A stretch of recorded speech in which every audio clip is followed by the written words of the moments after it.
Sir hello అండి వినిపిస్తుంది sir. మాది పశ్చిమ గోదావరి జిల్లా అండి.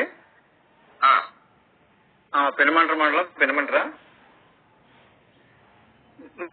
మా అమ్మగారికి ఒక 85 సంవత్సరాలు సుమారు ఉంటాయండి. నైటు నిద్ర పట్టేది కాదు. షోల్డర్ ఏదైతే ఉందో ఆ పెయిన్ ఎక్కువగా వచ్చేసేది. గ్యాస్ ట్రబుల్ కూడా బాగా ఎక్కువగా ఉంది. అది కూడా సమస్య క్లియర్ అయింది. మా వాళ్ళు కూడా అందరూ కూడా భయపడేవారు వాడటానికి. నేను ధైర్యం చేసి ఏదైతే జూమ్ మీటింగ్ కి అటెండ్ అవుతున్నానో అవన్నీ కూడా విని మాకు అప్లైనర్ వచ్చేసి వేండ్ర శ్రీనివాస్ గారు, అలాగే వేండ్ర లీల వెంకటరమణ గారు, వీరందరికీ కూడా ధన్యవాదాలు.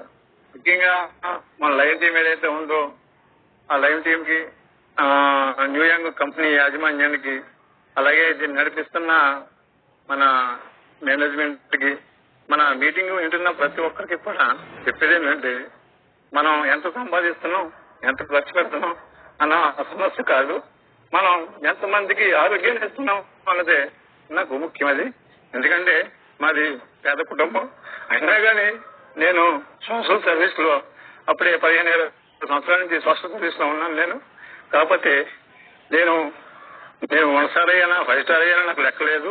నేను ఎంతమందికి ఆరోగ్యంగా ఇచ్చాను అన్నది కూడా నేను 1 రూపాయి కూడా ఆశించకుండా, ఇంతకు ముందు కూడా క్యాన్సర్ పేషెంట్ ఎక్కడికైతే అడ్మిట్ చేస్తే క్యూర్ అవుతాడు, హార్ట్ పేషెంట్ ఏ హాస్పిటల్ అయితే తీసుకెళ్తే వాడు తక్కువ ఖర్చుడు వస్తాడో అన్న ఉద్దేశంతో నేను సోషల్ సర్వీస్ చేసేవాడిని. అప్పుడే 15 సంవత్సరాల నుంచి నేను సోషల్ సర్వీస్ లో ఉన్నాను.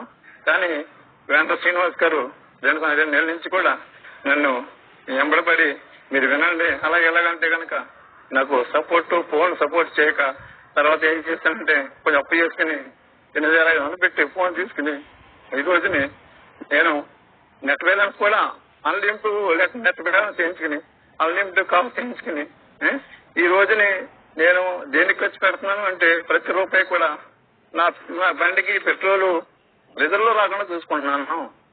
నా సెల్కి బ్యాలెన్స్ ఇంటేబుల్ వేయించుకోగలుగుతున్నాను. ఎందుకు ఎవరేదన్నా గొప్పని చెప్తే ప్రొడక్ట్ బతికి ఇవ్వాలి, ఎవరేదన్నా చెప్తే